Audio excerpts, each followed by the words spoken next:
You're listening to the Hayek Program Podcast.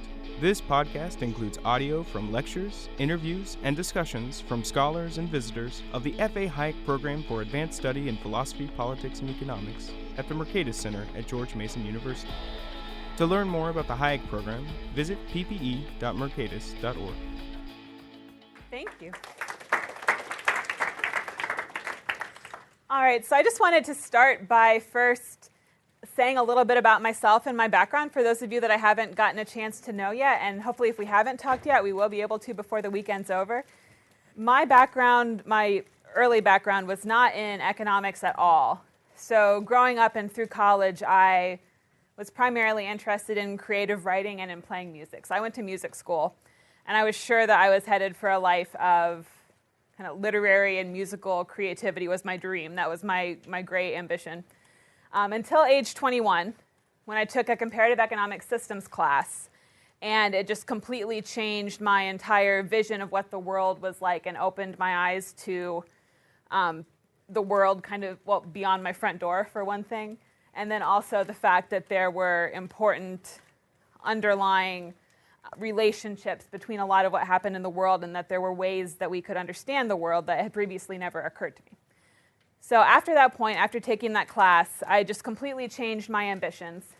One of the readings, the one that probably had the most impact on me at that time, was Hayek's Use of Knowledge in Society. So the first economics article I ever read, probably still one of my favorites, and the one I would say is the most significant. And from that point on, I just was committed that I wanted to do graduate study. I wanted to be able to continue to work with these ideas for my career. So for those of you who hear a lot about people like, Pete Leeson reading Mises in the Cradle, and, Chris Coyne, all these other guys trying to write articles when they're, 16, 17, 18, that was not me. I didn't read Mises until I took Pete Beckey's graduate Austrian class here at GMU. I'd read a lot of Hayek, but never Mises because my exposure was so narrow before I got here. So if you're here kind of because you're thinking about going down this path of future study in Austrian economics, if it's a set of ideas that you're really passionate about and really grabs you, don't worry about the fact that you haven't been studying it from childhood. It is possible to catch up, well, I'll let you be the judge of how well I caught up. Okay, so what I want to talk about today, first I want to give just a little general overview of what is the political economy of women's rights. So my title here, Political Economy of Women's Economic Rights in United States History. What do I mean by that? What does it mean to think about a problem like women's rights through an economic lens, a political economy lens? Then I want to talk about the relationship between that question and the Austrian framework in a couple ways. So first, I just want to share a few theoretical connections. So what is the basic theoretical frame that I started with when I was beginning to develop this research program as part of my graduate studies at George Mason, by the way. And then I want to take it to the applied level and show how I at least tried to apply some of these concepts to an actual historical instance of changes in women's rights. And then you can ask questions. I hope you all have a lot of questions, and we can discuss a little bit how well you think that application works, what other kinds of ways that set of tools can be applied. And then I just want to wind up and finish up with suggesting some future research directions, both for that type of framework that I used and for the specific project of women's rights. Okay. So as part of explaining what the political economy of women's rights is, I need to first just give a little bit of historical background on what conditions were for women in United States history. So if you read historians on this subject, there's, of course, a little bit of disagreement over something that you might think would be relatively clear-cut. But there are a few things that we do know. And one of them is that one of the primary legal treatises that was relied on by 19th century lawyers, and the legal framework that most 19th century and late 18th century courts were coming out of, had been established in Britain and articulated most canonically by Sir William Blackstone. And his description of the relationship between men and women in marriage, and I'll explain a little bit why I'm focusing on within marriage, is that the very being or legal existence of the woman is suspended during the marriage. So this is coming out of a combination of common law and Roman Catholic tradition. The idea that upon marriage, man and wife become literally one, and that therefore the law is going to treat them as such.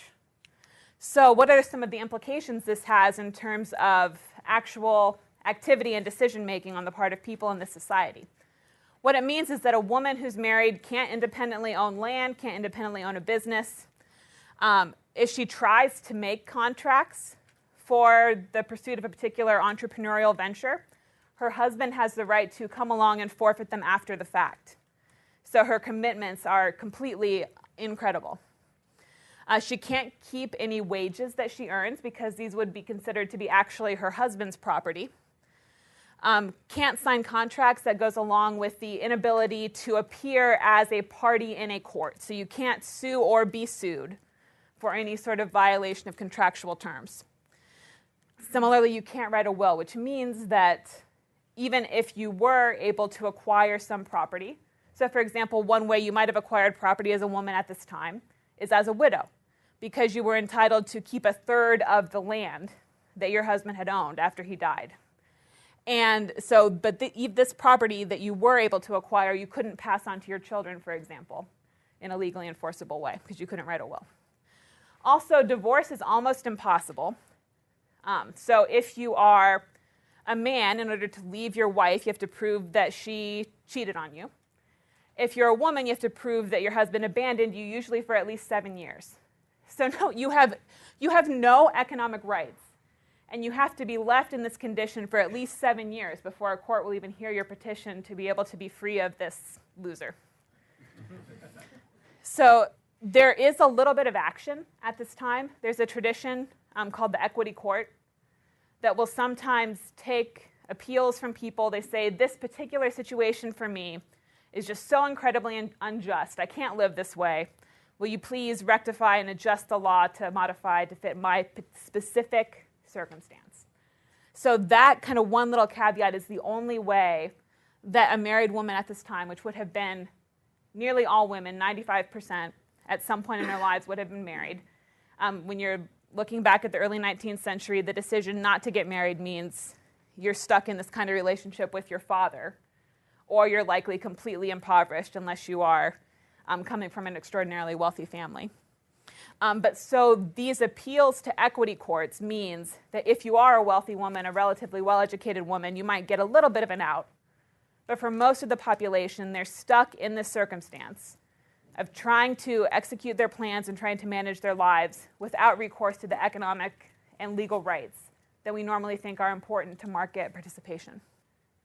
By 1900, this situation has changed dramatically. And most of that change took place even within a slightly smaller period of time of about 1830 to 1890. So we had this long history that goes back to, with rare circumstances, essentially to like the first time a monkey turned into a human. I'm not a biologist, so don't take my word for that particular transition. But you have this really long history of law supporting this division of labor that left women without access to formal economic, political, and legal institutions, codifying it, supporting it through the political system. And then by 1900, women can not all of a sudden, but through a process which I'll try to explain, now own land. They can own their homes, they can own businesses, they can sign contracts, they can keep their wages, which means that they can work for money rather than simply working for consumption. They can write enforceable wills. And there are also some circumstances now that are extremely or much more generous in terms of allowing you to exit a marriage. You don't have to be beaten within an inch of your life or completely abandoned anymore. They're willing to consider other circumstances. Okay, so my interpretation of how a question like this is evaluated through a political economy framework is that rather than just explaining what conditions for women were like, as I just did for the past 7 or 8 minutes, we want to go beyond that and ask, how did these changes take place? What were the conditions such that people's behavior in one time and place led to the support of this system that held women in a legally and economically inferior status. And now something has changed. So I'll talk a little bit about the what's that are potential horses in that race in a little bit. But something has changed, and what we want to do is try to understand why. So how did the incentives that are going into shaping people's decisions and the way that those decisions interact with each other, how have those things changed such that we're now living in a different kind of world than we were before? So in the particular case of these kinds of legal changes, you have a couple extra complicating factors that make political economy a particularly relevant lens. One is that changing the law is a public good. At least that's a proposition that I'm advancing in front of you. You can feel free to critique or ask questions about it. But I'm going to say that changing law is a public good because it's a costly investment you must make. It meets all the traditional definitions of being non-excludable and non-rivalrous. If you invest in changing it, everybody else benefits. So you might think we would expect to see a kind of collective action problem or inaction. And certainly from the perspective of any group of people or a person who might want these laws to change, they're going to encounter a lot of political barriers and a lot of those public goods difficulties when they try to go down that path.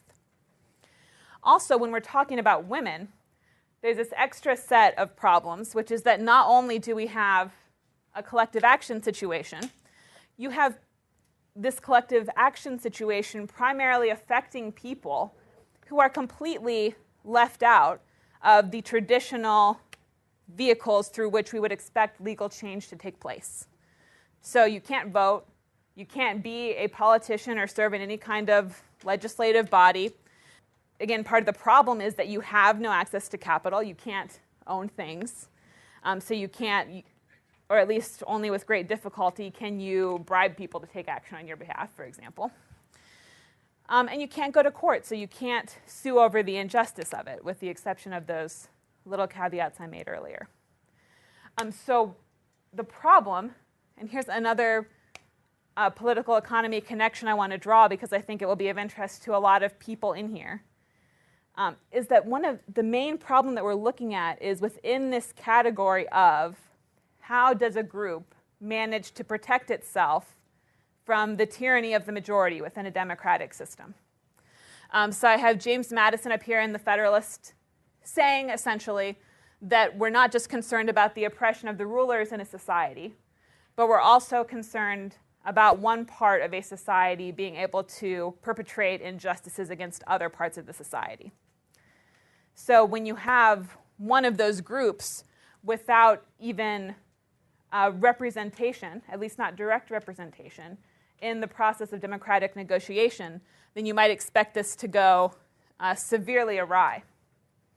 But in the 19th century case, it's important to pair these kind of considerations with an observation Tocqueville made, which is that despite the fact we have this democratic system, we have these different groups vying in support of their own interests, it still seems as if the United States is destitute of the most perfect instruments of tyranny.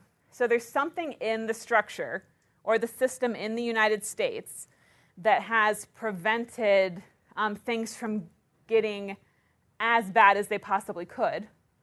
Of course, 1800, many historians will tell you, was possibly even a particularly low point in terms of women's rights in British and American history, because you have codification and strength of the legal system and people beginning to acquire property to the point where it really would be beneficial, and women do have opportunities to make economic decisions that are being now blocked. So it's becoming more of an effective constraint, the fact that we have this treatment of men and women as one under the law. But yet, maybe there's still some possibility for change. Maybe we're not completely locked in a tyrannical situation. So on to step 2. How does this relate at all to the subject matter that we're here to discuss this weekend, which is Austrian economics? And so what I want to do, and I know you've heard about these 3 things from Israel Kirzner, if you didn't know all these things already. Some of you obviously are coming in with quite a bit of knowledge about Austrian economics already. But I just want to say a little bit about how these relate to the kind of political, legal questions that I want to try to answer with respect to women in history. So 3 core tenets, I would say, of any Austrian framework approach to a question. 1, methodological individualism. So what we're particularly concerned with are the actions of the people within a society rather than holistic aggregates. And this will become particularly important because I'll show you in a minute here some of the other explanations that scholars in different disciplines have offered for the women's rights situation in American history. And many of them violate this tenet of methodological individualism because there's not an emphasis, especially when we're talking about political change, on what individual political actors will do in response to particular incentive situations. Rather, it's coming out of more of the equilibrium framework that Professor Kersner was talking about last night, of pointing out some technological, cultural, social reason why a new set of laws is now more efficient, and then just saying, okay, the new set of laws is more efficient, so now we have the new set of laws. But of course, we all know the world doesn't work that way, that legal change is really hard, and political change is complicated and a slow process. So I'm going to come back to subjectivism in a second. But so that's why the process explanation is also a very important tenet if you want to take some of the lessons of Austrian economics and apply them to studying a historical question in as responsible a way as possible. You want to make sure to focus on these considerations of how are the patterns, the outcomes we observe in the world, in this case, the changing status of women, how are those actually an outcome of the actions that those different people have taken? So this is a combination of the perspective of methodological individualism with an emphasis on what you'll sometimes also hear called invisible hand or emergent order explanations. So the fact that these people are not just acting willy-nilly without any sort of connection or impact on each other, but that it does come together in a meaningful way. And the third primary tenet, subjectivism, comes into play in this situation, and it's particularly difficult to think about in political context because of some of the things Emily was just mentioning, which is that unlike in a market, it's easier for us to get a sense of what people's subjective preferences are because we can see what they buy. We can see how much they're willing to pay for it, how much they're willing to sacrifice for it. There are mechanisms that we can think about that might be like that in a political or in a legal system, but it's not anywhere nearly as straightforward as going to a supermarket. So actually observing people's demonstrated preference over laws, which is the only way we can really know which different sets of regimes are going to be preferable to some people, it's a lot harder, it's a lot messier. You can't necessarily expect it to work anywhere nearly as efficiently, even if neither system is perfect. So these are the 3 core ideas that I want to kind of try to bring up throughout the historical example I'm going to go through here in a little bit. So now what I want to do is try to, before I dive into the details of the history, explain how I got to the point of looking at the question in this particular way. I already mentioned this a little bit, but again, out of the Austrian framework, we want to push past these theories of what I said on the slide, exogenous enlightenment, but basically the out of the blue, people now get some better idea. Oh, now I realize I shouldn't treat my wife that way. Oh, now I realize that this is like treating women as property. Magic, black box change. Explanations like that are not particular. So I presented it deliberately in a way to make it sound silly. Of course, you can present those arguments in ways where they don't sound silly. But what I want to suggest is that they leave out a lot of meaningful content if what we actually are concerned about is the evolution and change that takes place within human societies. Okay, so the applied case, I already gave a little bit of the overview. Much better in terms of economic rights to be a woman in 1900 than in 1800. I mean, much better, insert any phrase you want to be in 1900 than in 1800. But definitely with respect to this particular situation. And one of the substantive changes that took place over that century that makes that true is that states enact a series of laws Most of these are laws by the formal traditional definition. They're passed by legislative branches. Others of them are written into state constitutions when new states enter the Union, for example, or when they have a constitutional convention. And they say things like, any married woman may now become seized or possessed of any property, real or of slaves, so that's nice, in her own name and as of her own property. I like to throw that in there because it speaks a little bit against the whole exogenous Enlightenment idea. We haven't just figured out that it's, we'll never treat people as property. All property owned by either spouse before marriage may be in any manner disposed of by the spouse so owning or acquiring it. So this is Utah, a completely gender-neutral statute, the first one, the earliest one I was able to find. Utah was a front runner in a lot of women's rights issues, actually. And so these laws that say that traditional common law discrimination, disability, against women, we are ejecting that formally from our legal system. And between 1855 and 1920, most states pass a statute that guarantees to women that they can own separate property within marriage and that any wages they earn will not go to their husbands. So these acts are many and varied in the particular economic rights for women that they protect. So for the rest of this talk, I'm mostly going to focus on protection of both kind of past and future wealth through the separate estate and earnings varieties of these acts. Here's a little bit of the geographic trend. The darker the state is colored in, the earlier women in that state had protection to both own property in a marriage and keep their earnings. So a concentration of early passage of these reforms in the Northeast and to a lesser extent the Midwest. And then I'll bring this back and talk about a couple more trends a little bit later. Okay. So here are some of these alternative explanations that I was mentioning earlier that I think are very unsatisfying from an Austrian perspective. And that if you have a question in the world that is particularly important to you, and you see people offering these kind of explanations, maybe you can bring some of your Austrian insight that you are gaining this weekend and elsewhere in your education and correct them on their errors. And again, and it's not as if any of these relationships that are being drawn out by this scholarship are wrong, per se. It's that they are leaving out an important part of the question, and what I would argue is the most important part of the question, which is how the changes take place rather than just noticing that particular relationships exist. So the first one, and this paper by Geddes and Look came out in the AER. It's the first of these papers on this kind of question. They make the observation that things get better for women when women's marginal productivity goes up. So economically extremely reasonable. You have more alternatives. You have more to offer. It gives you a stronger negotiating position.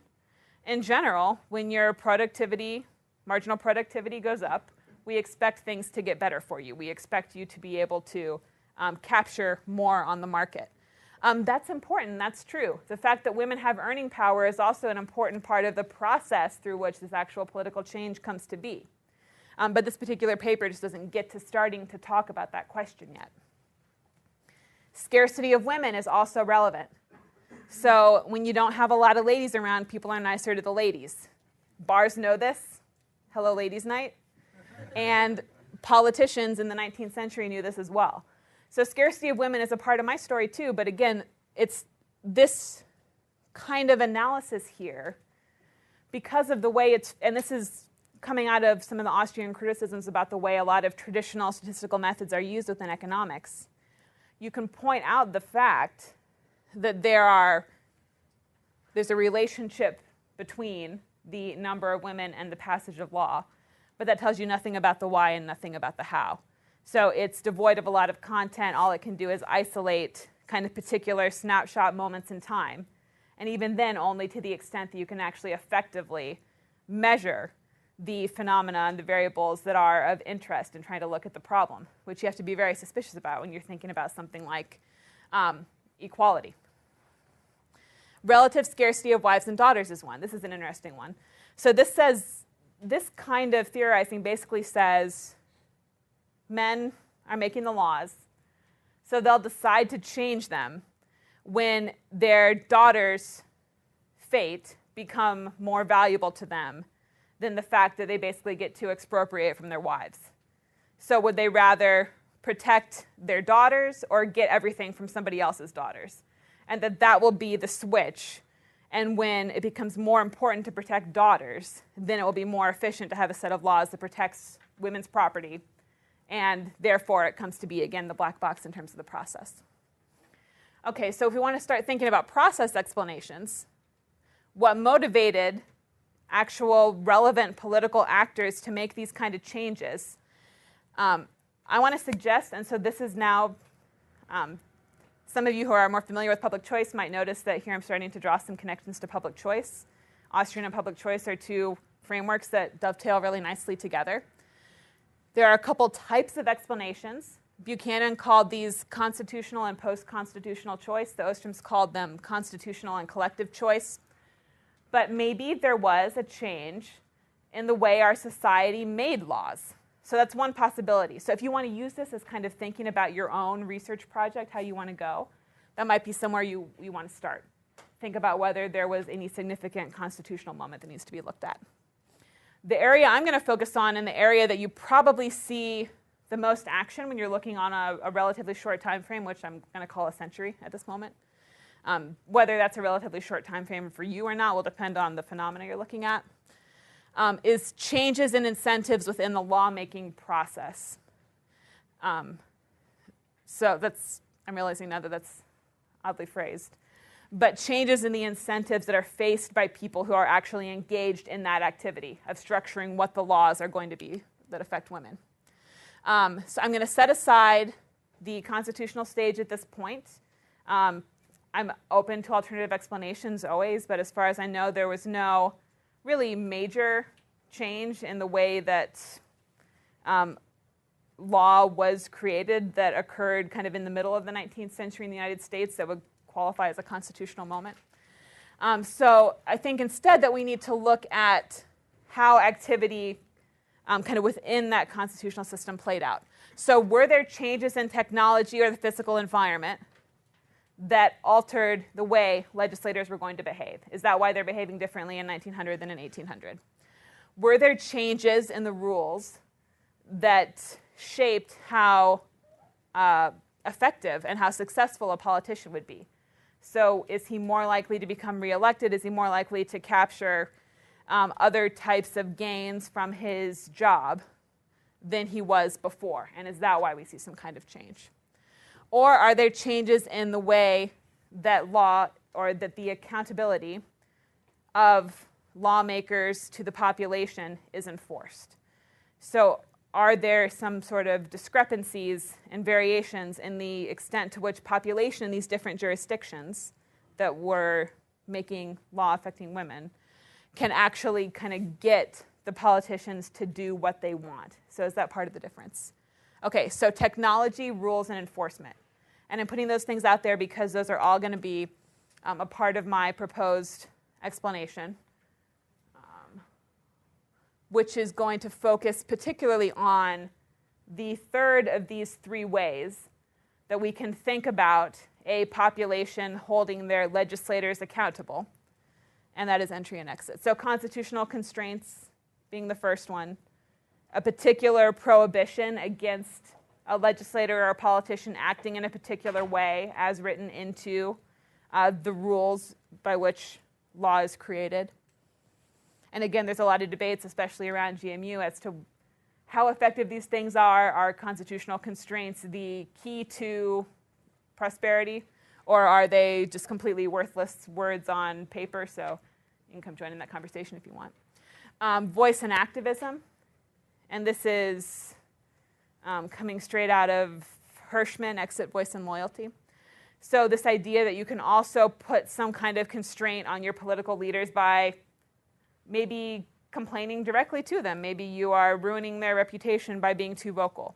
Maybe you're noticing that people in another jurisdiction have it better, and you're using your voice to communicate to the people in charge that you think that they should follow in those other folks' direction. So there are a lot of different ways that voice has been attempted to be operationalized.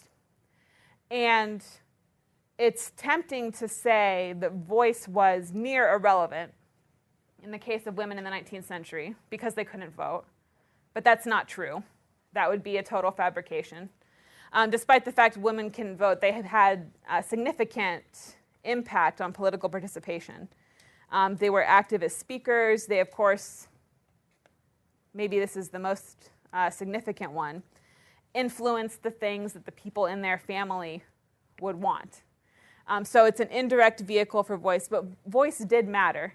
So both constitutional constraints and voice and activism could have been disciplining politicians in this time and getting them to go along with changing laws affecting women as people came to want a different set of laws over the course of the 19th century.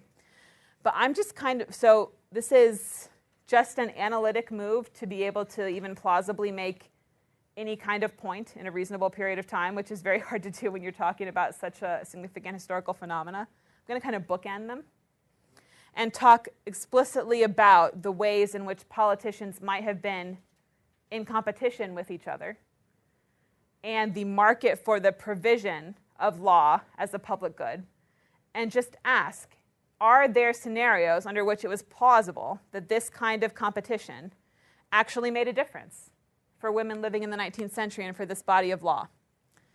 Okay, so entry and exit, meaning literally, can you exit being governed from one body of law and enter another?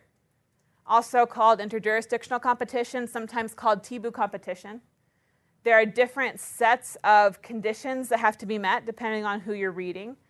If you're reading Tibu, who's working more out of a strict neoclassical framework, he has a set of neoclassical assumptions. You can distill almost all of them down to there needing to be two key ingredients.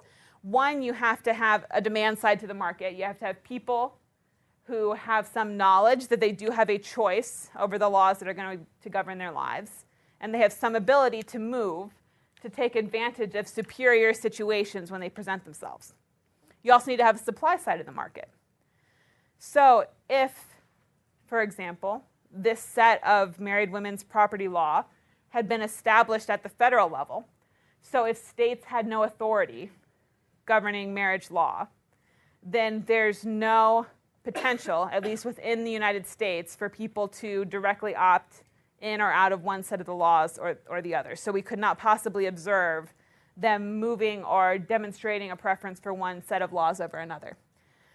But in a political system such as the 19th century United States, where you do have marriage law being determined by many different jurisdictions, which people are free to choose between, then you at least plausibly have a scenario where you have a demand and a supply in the market for women's rights. And this is another important Austrian point, is that I would never want to use the strict Tibu form of competition. It's so easy to laugh away because moving between jurisdictions is so costly. Any one of those conditions that are outlined in that article is almost impossible to actually observe in reality. So the best thing we can hope for when we're trying to use the market as an analogy to understand a political system is that maybe we at least get a tendency towards provision in this market to move in a positive direction. We're never going to get anywhere near a claim of efficiency. It's never going to happen quickly. But maybe it is something important that's actually happening in the real world.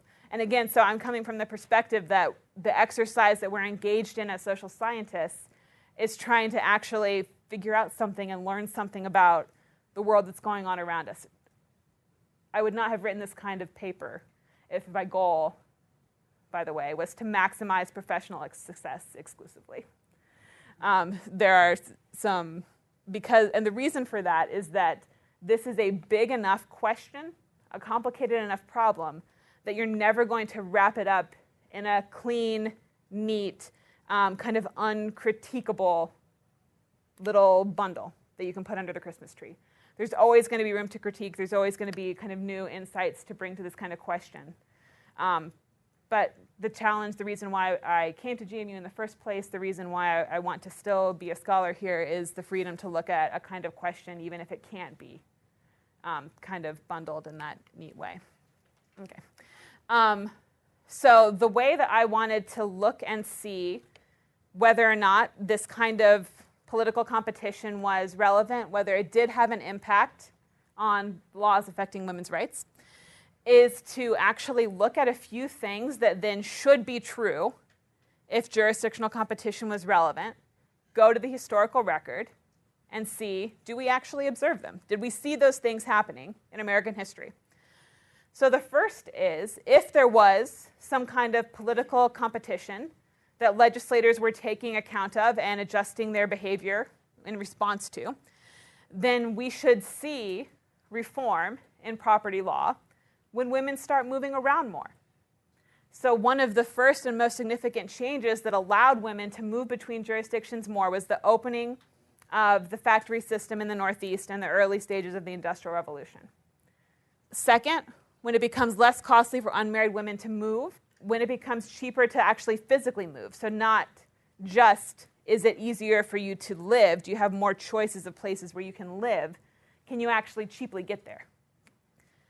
The third, if legislators face some sort of unique incentive where they're going to be particularly motivated to attract people to their jurisdiction, then that should also be a circumstance in which jurisdictional competition is going to be more robust, because the gains to the people who are making law are going to be greater if there's some direct benefit to them from attracting population.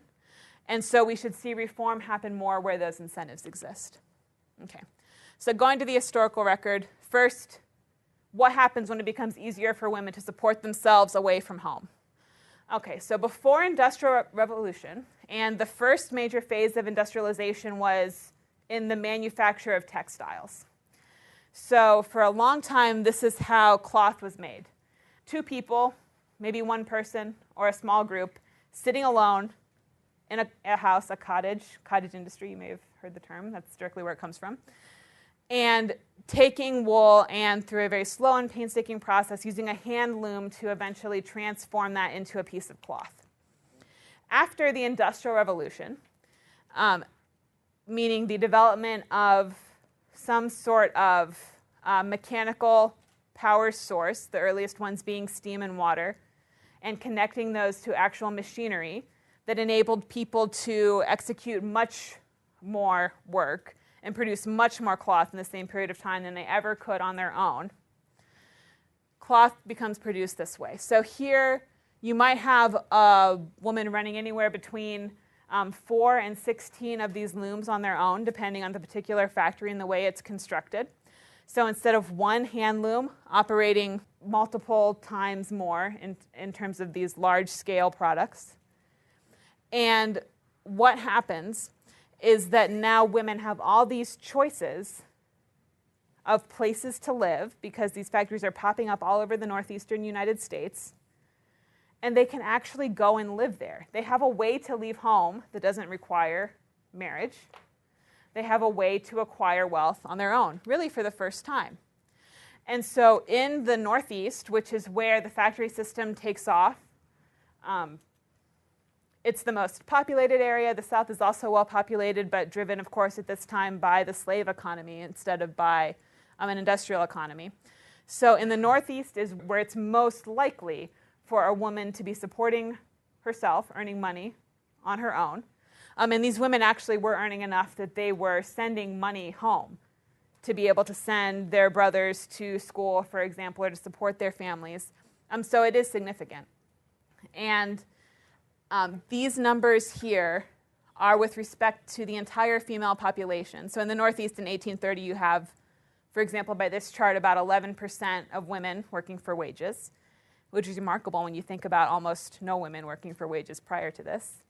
But if you were within the demographic range, so I can't remember if it was 16 to 24, I think 16 to 30, that was most likely to be involved in this kind of employment opportunity. A third of women in that age group were working for wages.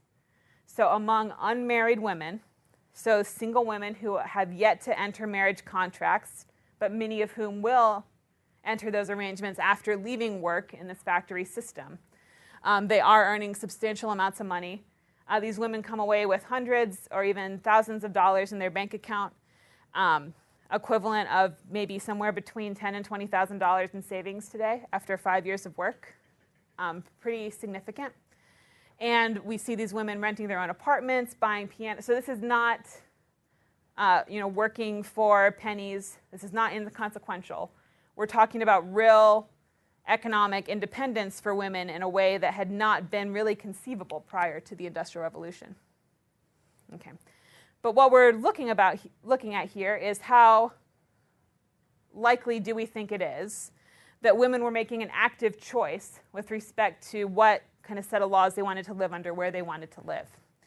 And there is a lot of evidence that there was churning between jurisdictions and women moving to other areas where opportunities were better for them. So there's actually an active headhunting market. Francis Cabot Lowell, one of the great early industrialists in textiles in this period of time, he starts this practice of hiring headhunters.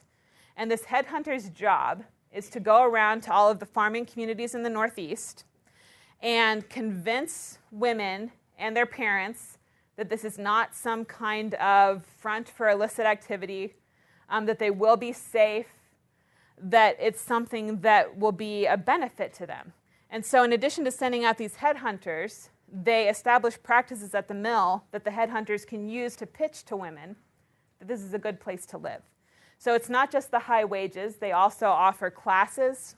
Women working in these factories start their own magazines and publications, so they have intellectual outlets.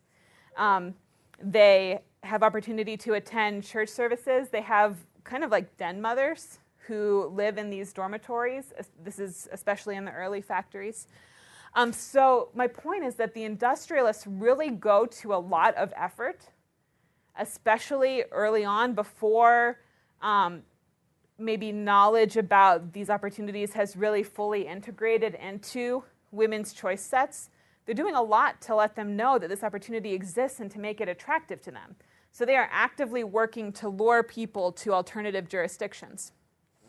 So in addition to that independent earning power and these opportunities, here's a quote. This is a woman who had worked in one of the factories. She writes her biography in the 1890s, and she recounts the fact that all across the countryside, people were telling stories about how amazing it was that these women were able to go off and take these opportunities that had never existed before. So compare being able to move to the city and work as a young woman to a near certain life of living and working entirely on a farm. So that is the dominant alternative that's facing these women. So there's a lot of reason to move. And we know that these women cared about the status of their rights. Recall, your husband owns everything you earn. That means under the law, if he disappears, you go do some good work in the factory, he can come back and take everything that you have acquired in the time that he's been gone, and legally it is his. So maybe if you have enough resources, you can go to an equity court and get them to take pity on you. But we know from their direct testimony that there were women who would watch the doors of these factories so that they could be prepared to run out the back if their husband came in. Okay. So again, this is why this relationship, so this active mobility of women on an unprecedented scale, the activity of these economic leaders who, it's hard to go into this detail, but it's difficult to understate how close economic and political leaders were tied. When we're talking about the 19th century United States, maybe you'd still say that's true today, but cronyism is certainly not a new thing. It was big in early America. And so I think there's no coincidence that we see this kind of flurry of rights for women occurring in the area of industrialization. So this is getting beyond, again, my attempt at least, to use Austrian insights to get beyond just the observation that earning opportunities are good for women, but to try to put a little bit of meat on those bones and say exactly why, exactly how does that process play out. Okay, the second proposition Remember, I said if I'm right and there's something about jurisdictional competition, which, by the way, Emily was talking about being surprised by what you find earlier. And I should say with this particular paper, I had no idea when I started working on this question that jurisdictional competition or political competition was going to be anything that I was going to be working with or learning about. I really did start with the question, this is something I want to figure out. I don't know, probably Larry had to read some of the early terrible papers I wrote that used entirely different theories that had not much power behind them. So I played around with a lot of different ideas to get to this one. And one of the things, this was actually suggested to me by Tyler Cowan, was I should take a look at where the railroad was established and see if the significantly increased and lower cost ability to move between state lines made much of a difference. So kind of like a little bit short history of travel here. In 1800, I mean, if you all played Oregon Trail, you are a little bit familiar with the broad strokes of this. But it was really hard to get out west. So it would take you 6 weeks to get from New York to Chicago. It would take you 6 months to a year to get all the way to the West Coast. 6 months if you could afford to travel through the Panama Canal. Otherwise, you have to go overland and contend with all of the risks of that journey. By 1930, you can get from New York to effectively anywhere in the country in 3 days. And that's because you're riding part of the transcontinental rail network that is built up in the intermediate time. So from 1830 to 1930, there is exponential increase in the number of miles of rail that are being operated in the United States. You have doubling and tripling within most decades. So I'll say a little bit more about this first. This was something that everybody knew at the time was going to shape the American landscape. So there are cities that were population centers out west that you've never heard of today because the railroad never went there and they died. There are cities where almost nobody lived, but there was a particular political connection that brought the rail to come through the town, and now those cities are major centers. So it was a huge political battle to determine where these railroads were going to stop and where they were going to end. It gets vicious. So this is one of my favorite stories. The governor of the Territory of Washington really, really desperately wants the railroad to terminate in Seattle. So he's not the only one. He's one of many political factions, including both Abraham Lincoln and Stephen Douglas, who take particular favorite interest to Congress, which is handing out massive subsidies. I have the numbers in the paper, but I can't remember off the top of my head. That are going to go to the companies and to the locations where these rails are going to be laid. And so a lot of these people lead their own exploratory parties or hire people to try to chart paths across the country so they can pick their favorite and then argue for it.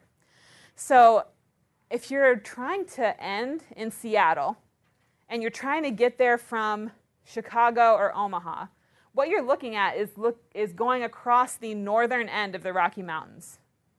Incredibly treacherous, really steep, covered in snow half the year. His party almost died twice. Do you think that made it into his report to Congress? It didn't. He wrote, out of all of the parties, his was the most laudatory of how wonderful it was to travel this particular route. Because he needed population. And the main reason why you need population at this time, I'm going to get into it in a second. Now I'll just leave it at the fact it's politically and economically important. But they were working hard to try to get the rail moving in their direction. And at the same time, you have women who are using that rail and picking jurisdictions to live in. So you have these politicians who are motivated to attract population. They desperately want people to be traveling their direction on the rail because that's how you become an economic center, a place of political importance. And so when they start to engage in this battle to figure out who's going to win and who's going to lose, It's tied up then with these considerations of where are the jobs for women going to be? Where are they going to want to go?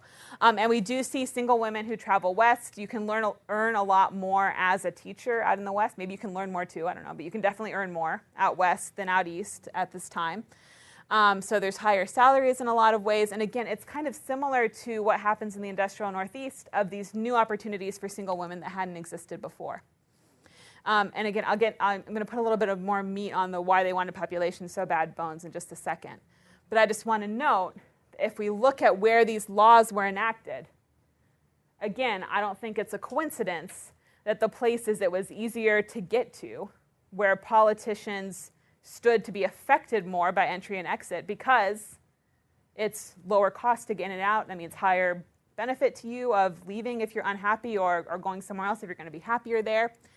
I don't think it's any coincidence that that affected their behavior in terms of the enactment of women's rights. Okay. So now I want to talk about, and this is the last piece of kind of the historical case that I want to present. I'll just say a concluding word or two and open it up for questions. But if there are particular incentives that make it in the benefit of legislators to attract this population, then again, we're going to see them becoming a lot more likely to reform. So what were some of the reasons why a politician at this time would have wanted to attract population? So we're looking at the western part of the country. Not all of it, but much of it is still part of territories at this time, or at least part of this time that we're looking at. Now, in order for a territory to be admitted to the Union of the United States, and Congress makes and breaks its own rules here all the time, but the general rule is that it's going to be a lot harder to get in if you don't meet the population thresholds that were established in the Northwest Ordinance and then copied over into other territorial agreements for admission to the Union. So at first you need about 60,000 people. They ratchet that number up as you start to need more people in order to be able to get one person into the House of Representatives. That becomes the lower bar. But there's a population minimum you have to meet. And why would a territorial governor care? Okay, so who are territorial governors? They're appointed by the executive branch of the United States, directly by the president. They are overseen by the United States Treasury. So they are effectively federal politicians. Many of them are ex-military who had experience in some of the initial territorial battles or explorations. And so when these people are appointed by the president, go out and make this territory kind of yours. You're going to be the governor, you're going to be the secretary, you're going to be part of this small government, sometimes as few as 25 people involved in the entire government for a whole region. One thing, the big thing is that that's kind of your job. So I think here about telex bureaucracy. What is going to make your superiors happy? You are in this system whose entire, the system is not a who, but you're in a system that has a purpose that is intended to expand the United States of America. You do a bad job at that, then you're not going to be pleasing the people who are kind of above you in this hierarchy. So that's the broad strokes. Smaller picture, there was a lot of contention in terms of territorial governments in these regions because you're plopping this military guy who was picked by the president into a territory that perhaps he's never lived in. He doesn't know anybody there. And there's dramatic conflict in terms of whenever the presidency changes over, they can change who the governor is in these territories. So he comes in, he doesn't know any of the local political actors, he doesn't know any of the influential citizens. So it becomes really a matter of contention. States want to get out from under the system of territorial government. It sounds like it would be less governed. You're not officially a state yet. You're not a part of the United States. But the reality is that the Treasury is looking over every single thing that you do. There's correspondence of the Treasury writing to Nevada, or whatever, I can't remember the exact territory, and saying, did you really need to pay someone to type up these letters? Could you not have written them by hand? Was that really a necessary expense for the territories of the United States of America? So there's no freedom. So if we think about politics as kind of a negotiation that you're in, and you're there for a reason and you want to obtain something, under the territorial system, you can't really do that. These political operators are left with no authority. So they'd like to get out from under its thumb. Okay, so the problem, how do you get out from under the thumb? You need the population. How do you gain the population if you have no women? Because a lot of these territories, we're looking at a population that is about 70 to 95% men, depending on how early they are in their settlement process. Men are usually the first people out to a frontier, at least in the 19th century. All right, so what are you going to do? Well, Governor T.W. Bennett from Idaho tells us that what he's going to do is be preeminently liberal in politics, in religion, and in social matters. And the precursor, the earlier part of this quote, is that it's important for them to become an industrial center, a capital center. To do that, they need immigration. To do that, they need liberalism. Governor William Gilpin from the territory of Colorado, and he's not the only one to do this. There's a bunch of these floating around. I spent a lot of time over in the Library of Congress digging through the different communications these governors were sending. And they distribute these to newspapers across the country. And they basically write up and say, oh my God, Colorado is so great. You won't believe how great it is in Colorado. You can earn so much money living out here as a woman. A lot of them mention the fact that there are a lot of single guys out wherever you're going to be going. So these are one of, I can't remember the exact number anymore, but it was well over 100 different advertisements I found in just the period of time I was looking. Garfield County has 1,100 unmarried men. In Utah, they say, for humanity's sake and a mutual benefit to the race, we do earnestly recommend the emigration from down east of a few thousands of virtuous and industrious young ladies. So it seems to be at least plausible that there's some pretty active competitions and pretty strong political interest at this time in favor of trying to attract population, and particularly female population. And how are you going to do that? You can't get them out if you're asking them to come out under a set of laws under which all this money you're going to be working for, you can't keep. This guy you're going to be marrying, he's going to be owning all your property. Okay, so this is a little comparison of what happens in territories versus states out in the West. So what I've done here, these highlighted territories are those that enacted full reform, which again I'm defining by can you bring property into a marriage and keep it, and then also keep your earnings. So these are regions that enacted full reform while they were still territories. Okay, these others became a state at some point in the process. So when we look at this group as a whole and compare these two groups, one thing comes out, which is that they enact their first Married Women's Property Act in the realm of separate estates or earnings when their territories almost unilaterally. So almost all of these territories begin to act on this issue when they are just in their very early formative stages. The second is if we compare how long does it take them to go from first legislating on this issue to having kind of full protection for married women's rights. If they finish that process while they're still a territory, it only takes 2 years. If they become a state, while married women still have this legal disadvantage, then it takes them on average over 11 years to finish the process of extending women's rights. So there definitely seems to be some sort of impetus to get along with the business of reform quickly when you're a territory facing this population incentive rather than when you're a state. Okay, so a couple implications that I take from this. One is that interjurisdictional competition was likely important. I think there are some good reasons to think that, this is not a monocausal explanation. I don't think you can look at a historical phenomena of this scope and potentially offer a single causal factor that explained it all. But I think political competition was relevant. Guess what? Political competition was not that robust ever. It's really hard to form a new state. States rarely go out of business either. So there's still a world difference from market competition. But we're even further away from that today than we were in the 19th century. And a lot of parts of the world have very little that seems to resemble any kind of a political market. Okay.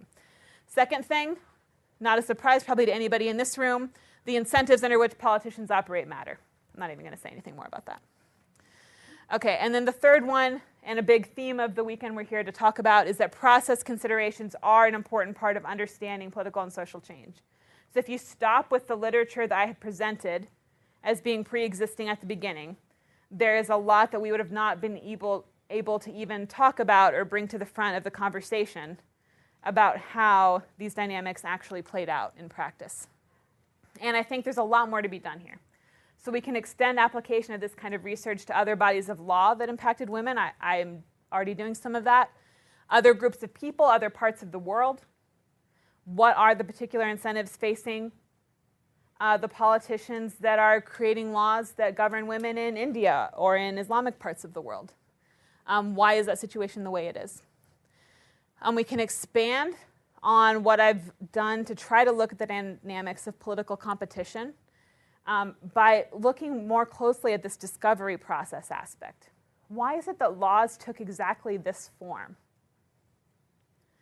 And a big question, one that I would particularly really like to understand better, is what is the feedback between this set of political incentives and the fact that there probably is what we would genuinely call ideological change happening during this period of time with respect to how people view women and women's role in society. So what women are able to do, these kind of incentive-based opportunities are going to change that ideology, and that ideology might change the opportunities as well. So looking deeper at these connections through kind of an Austrian framework is, I think, another potentially very useful research direction somebody could go.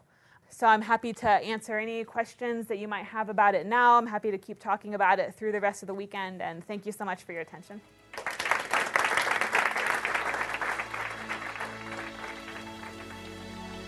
Thank you for listening to the Hayek Program Podcast. To learn more about the research, scholars, and work of the F.A. Hayek Program, visit ppe.mercatus.org.